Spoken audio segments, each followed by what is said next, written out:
So there's a tutorial topic I've been meaning to do for a while, but then one of you actually requested it this week. So this week we're going to be doing a simple client tracker in Trello.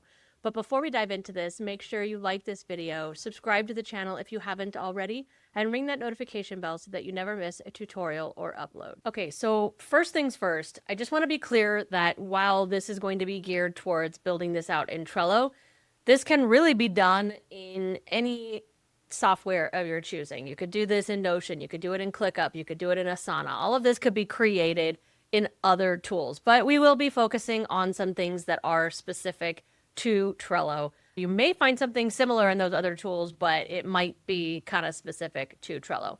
But the first thing that you need to do before you even open Trello or any other system is you need to document your process. Now, don't let this freak you out. I'm not saying that you need to have some like perfectly laid out flow chart because I know flow charting is very overwhelming for a lot of people. We seem to think that like there's a right and wrong way to do it. And yes, there are specific meanings for different shapes and things like that. But honestly, it's not even necessary. You can simply use a Word doc and just document what you're actually doing with your clients. And this is an incredibly important step. This is something that you want to do not as you go, but from the beginning. You need to understand what it is that you're actually doing before you can effectively translate it into any system. And the reason that you need to do this before you even get started is because this is going to dictate how you approach your tracker. What you're already starting to see a little bit on the screen here is going to be based specifically on the client, not so much on a process. I do have a client that I'm working with that we are building out a full-on onboarding process for her. And so in that case, it's a totally different setup than what you're seeing here. So understanding and really documenting your process is going to be key to setting things up more correctly from the beginning. I'm not going to say correctly because there is no right or wrong way. And these types of trackers are always going to be a little bit of a work in progress. You're going to get what we like to call an MVP, a minimum viable product, which is basically draft one. It's the fancy techie way of saying your first draft, but you're always going to be iterating on and adapting it as you go and as you use it. And as you see how maybe you misinterpreted something from the beginning, or maybe your process changed since you created it. These things are always a living, breathing system. So don't give yourself that pressure of thinking that you have to get it right from the beginning because A, there's no such thing, and B, it's an ongoing process. So once you've documented that process, this is where you need to review it and make some decisions. You need to decide what your strategy is going to be going into your tracker. So like I said here, this tracker that I'm showing is less of a process-based tracker and more of a client-based tracker. What do I mean? What I'm saying is that in a process-based tracker, it's more likely that your lists are going to represent statuses or stages of the process. You're typically, in that case, going to have a card per client, and that card, that client card, is going to move through your process, right? Move through the different lists as they progress through your process. However, this particular tracker is going to be based more on a client, meaning that a client is going to be represented by a list, not a card. And each client is going to have multiple cards, okay?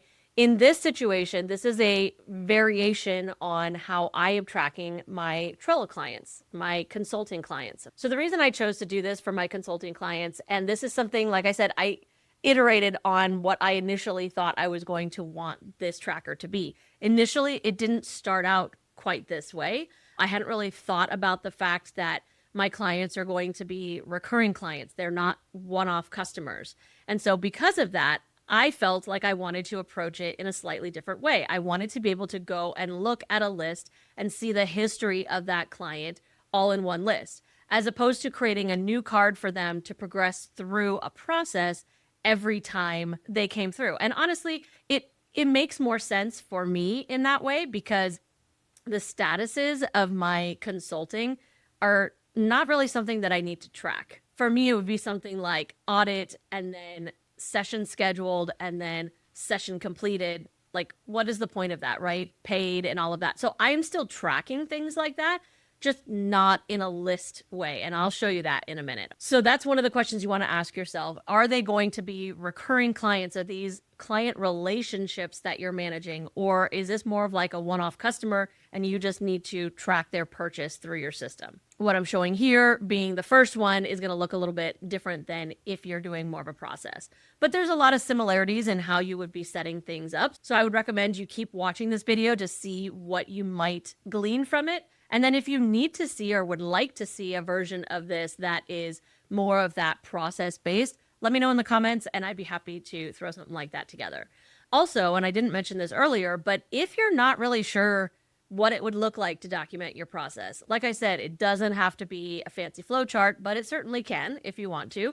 If you just need to understand, well, how do I document? How detailed do I get when I'm documenting my process and things like that? Let me know, because maybe I can do a video on that as well. Another thing you want to ask yourself before you start building, and you can see, obviously, I've already got some stuff built here, but that's because this is based on a board I already have. So I already answered all of these questions for myself, but also because you don't need to see me build lists and things like that, because we've got videos on that elsewhere on the channel. But another question you want to ask yourself before you start building is, what type of data do I want to be able to report on?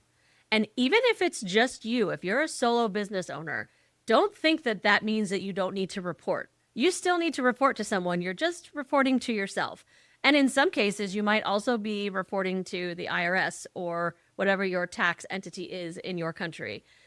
You're going to need to be able to look at certain things at the end of the year, whether it's for KPI purposes or to send to your CPA. So these are things that you want to be thinking about early on so that you build in a simple way to be tracking that information as you go.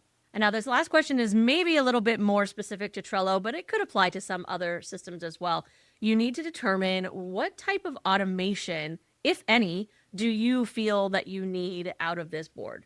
Are you looking for notifications for typically yourself, but potentially for your clients as well? Are you looking for automatic progression? So if you are, doing more of a process-based board, or do you want cards to move on their own based on certain criteria? Or do you need to set up recurring tasks within your process? So these are all questions to be asking yourself at the beginning as you're designing your board. And then the last thing that you're probably going to be utilizing on a board like this, and this is definitely a Trello specific thing, is going to be some custom data points, right? Yes, you can put all the information you want into your description, but at the same time, that's very limited as far as being able to use that information later for trackability or potentially even triggering automation. So I'm going to be recommending using some custom fields. If you are in a premium or standard workspace, you can actually use the Trello custom fields. That's fantastic because then they can also trigger automation if you'd like them to. If you're not in a premium or standard workspace, though, there are options. There's an awesome power-up that we are going to be diving deeper into on the channel in the future because I've been learning more and more about it lately, and it's like ridiculous how cool it is. But it's called Amazing Fields. And even if you're in a free workspace, you can get up to 10 fields for free using this power-up. So I will show briefly how you could do that inside of your board if you don't have access to custom fields. Also, if there's a lot of data points that you're going to want to be tracking, Amazing Fields is pretty cool there too because it allows you to format how those fields look within the card. Anyways, I don't want to digress into all the stuff about Amazing Fields right now because, like I said, there's going to be a future video on that. So stay tuned for that. But now that we've talked about all of this and ideally you have paused and done these things, answered these questions for yourself, now we can start to build. So let me talk you through a few things here on this board. So you can see here, I've got a couple of collapsed lists over here. These are lists that I'm going to be using for reporting to myself. So right now they're completely empty, but once there is some data here, we're going to go ahead and build some Dashcards. And we've talked about Dashcards here a lot on the channel because this is one of those power-ups. It's a free power-up. It becomes more powerful if you are using custom fields. And it's something that Trello created, so it's something that works pretty natively with most of the functionality here in your Trello board. But we'll come back to that in a minute. The next list that we've got here, this is one that I always have, is a client feedback option. I always send out surveys and things like that to my clients. You might do the same. So I like to store their feedback here. This is something that I set up the feedback form in Google Forms, but you could use Typeform, Microsoft Forms, really any form platform that you want, and either use a Power Up to directly feed them back in here to Trello or use something like Zapier to connect them back in here to Trello. I just like this because that way it keeps all of my client information in one easy location and I don't have to go searching for it in multiple places. And then I've got my list for discovery calls. Honestly, I haven't actually been using this a ton because I do my Trello audits as a part of my consulting process. And so things are a little bit different for me now, the way that I've been doing things. But assuming that you have some aspect of a sales process, an initial call of some sort, to meet a new potential client and determine whether or not it's going to be a good fit moving forward, it's always good to have a list like that to start with. And this is where my first card exists. So each client on this board is going to be represented by a list, like I said, but at the same time, they have individual cards as well. So before they become a full client with a list, they are a card on my discovery calls list. So before we take a look at what this template card actually looks like, let's just go to the right just a little bit more and talk through some of the other things I have going on here. So I've got a new client template list. Let me just clarify. Trello does not have template lists. It's not a thing like you can do a template card or a template board. But essentially, once you've made a list, you can just copy the list and it basically becomes a template list, right? So that's what I mean when I say template list. This is where those kind of standard setup cards, like my version of an onboarding process, is going to exist here on the template list so that when a new client becomes an actual client, I will create their own list based off of this, and certain things will be pre-done for me. And then I always have, this is just for myself, a list for resources. This may be resources that you're going to utilize while you're working with your clients, or resources that you often share with your clients. And so you want to be able to have them handy as just like an easy access kind of thing to grab a link and send off to them. And then email templates, this exists on my board. And so I didn't delete it from here because I could see it being beneficial for you guys as well. But it's really just a place to store email templates, whether these are, new welcome email to a new client, or perhaps like a marketing funnel between your discovery call and them becoming a client, or maybe an email for getting that client feedback, all that kind of thing. I like to prepare my emails in Trello first. And so when they're specific to this kind of process, I like to have a list on that particular board that I can keep updated as I maybe tweak and change the verbiage there over time. So let's go ahead and look at this particular template card. As you can see, it's an official template card. If you don't know how to make a card a template, you want to create the card first, ideally, and then you're going to come to the 3-dot menu here, and you're always going to have an option of making it a template or not, okay? So this one already is a template, and when I'm ready to use it, I will simply click this Create Card from Template, rename it, and it will generate a new card. So from here is where you're going to kind of figure out, like, what is it going to look like? What information am I going to be tracking from client to client? Now, keep in mind that when you create custom fields on a Trello board, they're going to appear on every single card. So there may be certain pieces of information that you don't need every single time, but you want to build out that custom field section to begin with. So what do I have here? So I have a month card. This has a list of all 12 months. I'll explain why in a minute. I have a year card. This one only right now has 24 and 25, but that's only because I started my consulting business in 2024. And so I'm going to be adding the year every new year, right? Expected revenue, which I use for when somebody has scheduled, but their appointment hasn't happened yet. Because there's always the possibility that someone's going to cancel before their scheduled session, and then that doesn't become revenue, right? So I don't want to be counting that in my earned revenue, which you can see here as my next custom field. I don't want to be tracking that there and then have it like potentially remove and lower that number. So I have kind of like a pipeline of expected revenue, and then I have my actual revenue. And then I have an email field here that I use for when I'm sending out my invoices. When I meet with a client, I get the email address that they would like me to use to send those invoices, which I use through Stripe. And then I have a status. This is where I can see if they are an active client, if they are a former client, if they are doing ongoing support, maybe they're part of my Trello VIP or Trello Circle, or if they are inactive. And the difference for me between former and inactive, inactive is somebody who hasn't said, hey, I'm done working with you, but they haven't worked with me in a certain amount of time. So I will kind of deactivate them in my system just for my own records. And then because I do virtual one-on-one sessions often, I like to keep track of what time zone they're in. It really helps me to be able to make sure that I understand where they're going to be at in their week or in their day when we meet. So we might be meeting, on a Thursday afternoon for me, but it might be Friday morning for my clients. So it's just something that I like to keep in mind before I go into a session. And then I've got my recurring revenue custom field. And this one is different. It's specifically separate from earned revenue and expected revenue. And that's for tracking my recurring revenue monthly budget, my known income. And then this card is the one that I typically use as like my audit card. So I also have these checklists of how I interact with them. So this is kind of outdated for me personally, but you've got your client onboarding checklist. And so you start with a discovery call, and then maybe you have an audit, and then you have whatever the steps in your process are. So if you're not doing a process based board where your lists are these different items or these different statuses, then you could track that in a checklist here. I also have for myself, when I'm doing a discovery call or an audit, I do have a list of questions.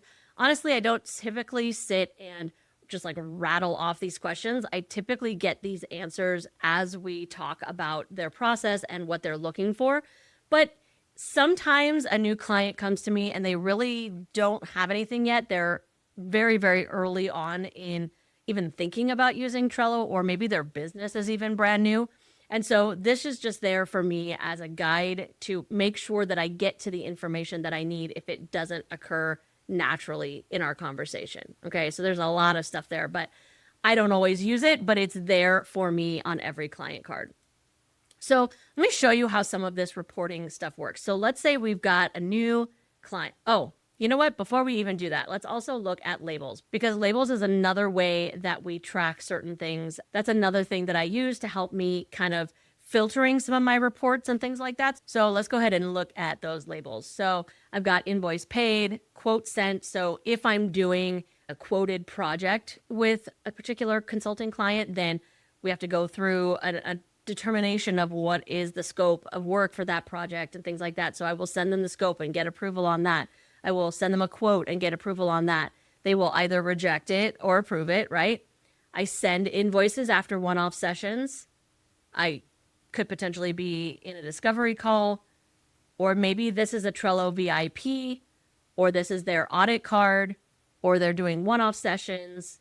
They're in my Trello circle, or like I said, their quote is approved. So there's multiple reasons for me why I would use these different labels, but these are going to be different for you. It's going to be based on your particular business, your process, and all that good stuff. So let's talk really quick about what building that template list looks like. So for me personally, I'm going to move that over. I'm going to start with my audit card. So here is my Trello Consulting audit card.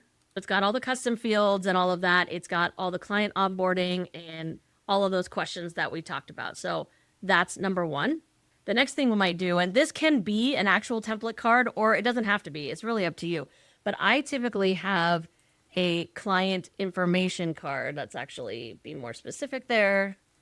Client information card. And this is the one that I use primarily for tracking things like their email address, okay, their status. I don't do that on every single card. These two fields, and actually time zone as well, are only going to be on the client information card. And that's usually the one that I leave at the top of the list. If they then become a recurring revenue, they join my VIP, they join my circle, then I will also use this client information card to indicate their recurring revenue amount based on which level of consulting client they are. So let's go ahead and start with, let's assume that they are a VIP client. Let's say they're in my time zone, they are active, and I'm going to go ahead and just put in my email address here. keeping in mind that that email address, as you can see here, it just formatted it, recognized that as an email address. I'm not actively using this email address specifically here, but I could if I wanted to. Right now, though, it's just for me, easy access to grab and paste if I needed to be sending them an invoice. However, in this case, because they are a recurring revenue client, I won't be sending them invoices because that is something that is auto debited the way that I do it. Okay, so now that we've set up what that client card looks like, we're going to go ahead and actually create the last card that I usually have. This is, again, me personally, but you might want to do something similar, where I use Dashcards to keep track of how much revenue has come in from a specific client.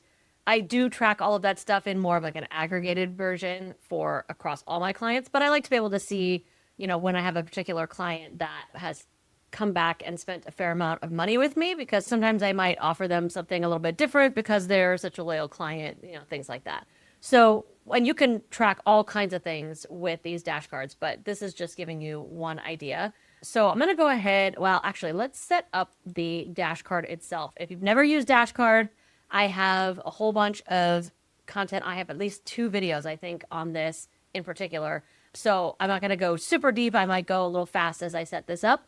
And then if you want to dive deeper, you can go over to one of those videos to watch. But we're going to go ahead and customize. We're going to say in this list because it's going to be specific to that client, which is that list. And so I'm going to say something like revenue by client.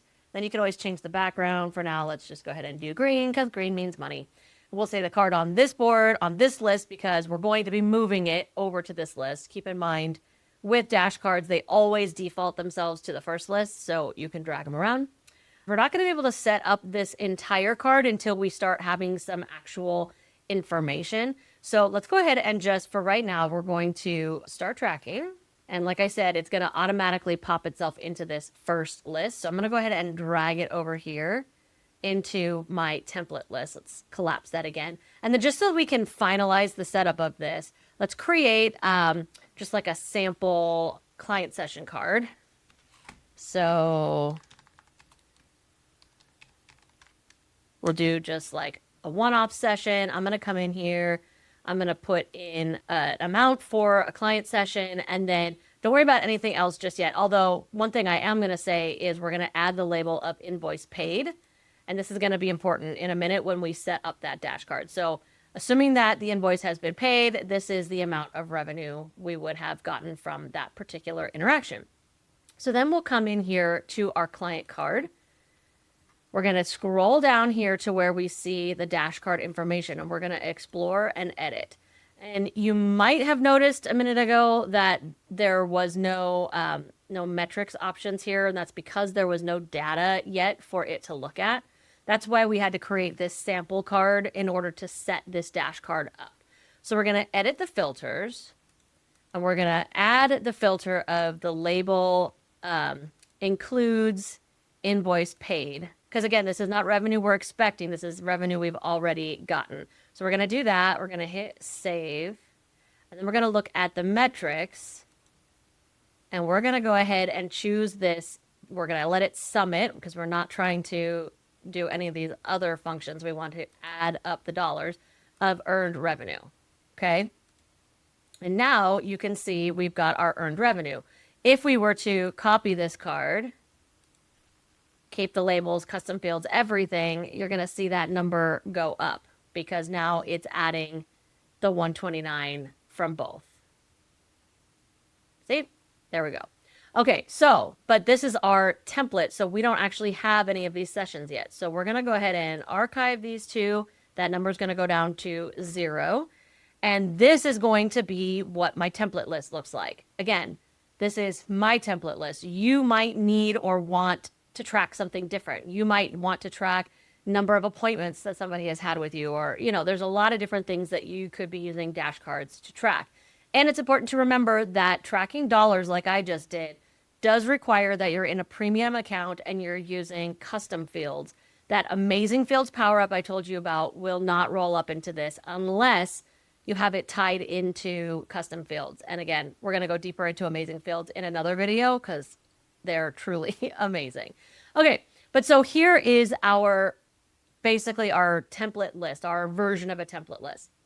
So now let's say we have a new client that has, signed up for an audit. We're going to go ahead and copy this list and we're going to put in the name. I think we used Jane Doe, right?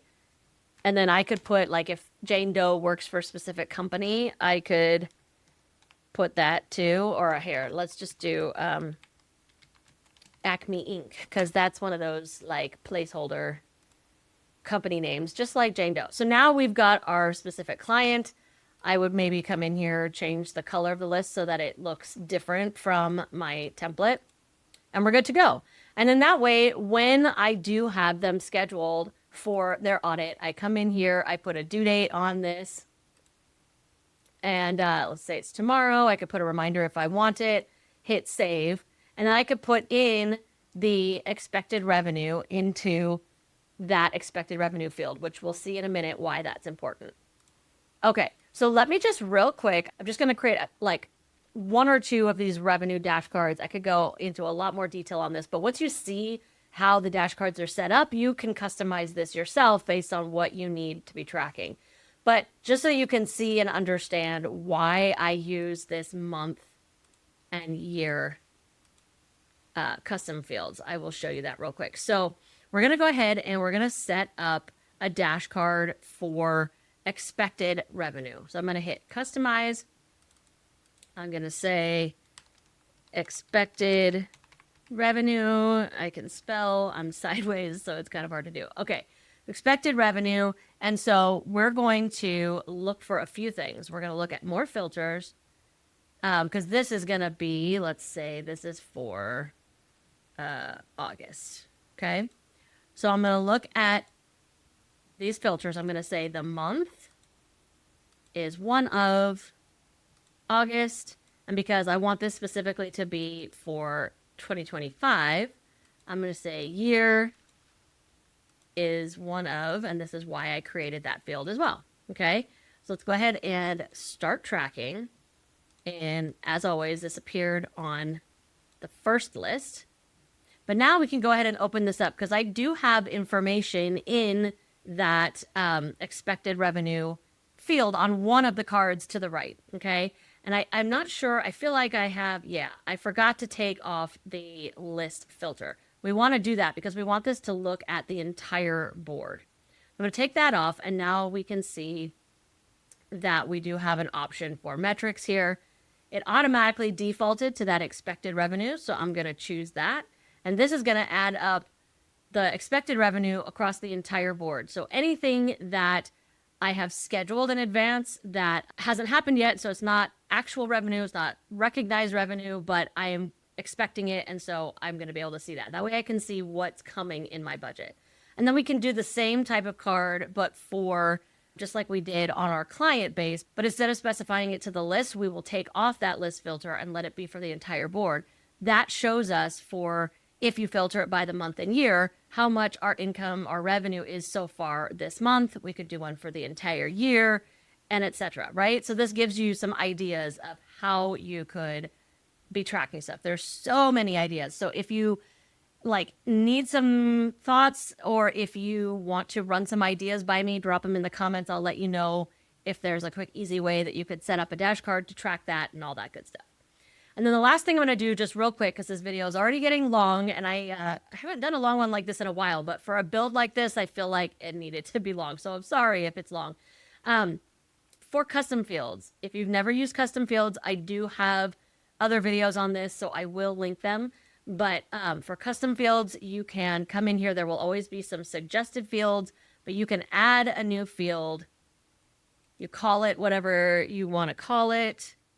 And then you're going to choose what type of field. If you're trying to track revenue, dollars, things like that, you're going to use a number field. I used a drop down for things like the months and the years, but then you could do a date field if you wanted to be tracking a specific date there. Personally, I'm just using due dates for that because I don't really need a separate date field. And then I used text for that email address field that I showed you.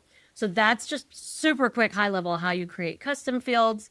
Then if you are not in a premium account, or if you want to also use Amazing Fields, quick reminder of how to get power-ups. You come in here to this little rocket ship, you click add power-ups. You're going to search here for Amazing Fields. You're going to go ahead and enable it. Hit add. And then it drops you right into how you create fields. So you're going to hit add, and then you've got your basic fields, pretty much the same ones we were just looking at, except they also have a checkbox field and a progress bar field, which is kind of cool.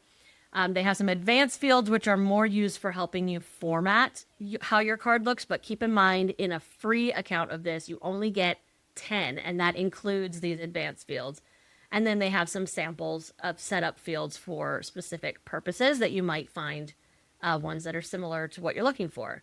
And then those will also appear in the middle of each card, just like custom fields do.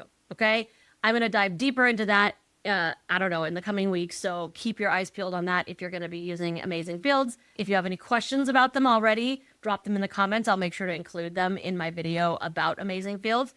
But other than that, I could go on and on and on about this. Like I said, it's totally customizable, so I couldn't possibly cover it all here in one video, but any questions you have, drop them in the comments. So like I said, this is a simple client tracker. There is a lot more that you could do with this. You could get really customized based on your specific needs. So if you have any questions that I didn't quite cover in this video, feel free to drop them in the comments. Or if you would like to actually work with me directly one-on-one to help you build it out, you can also check the description here for a link to how to get started to working with me as your Trello consultant. The online tools for your business do not need to be complicated and overwhelming. It's time to let it be easy. I hope that you liked that video, and more importantly, that you found it helpful. And if you did, I hope you'll consider subscribing to the channel and sharing it with a fellow solopreneur. And make sure that you check out the description for links for how we can connect and maybe even work together.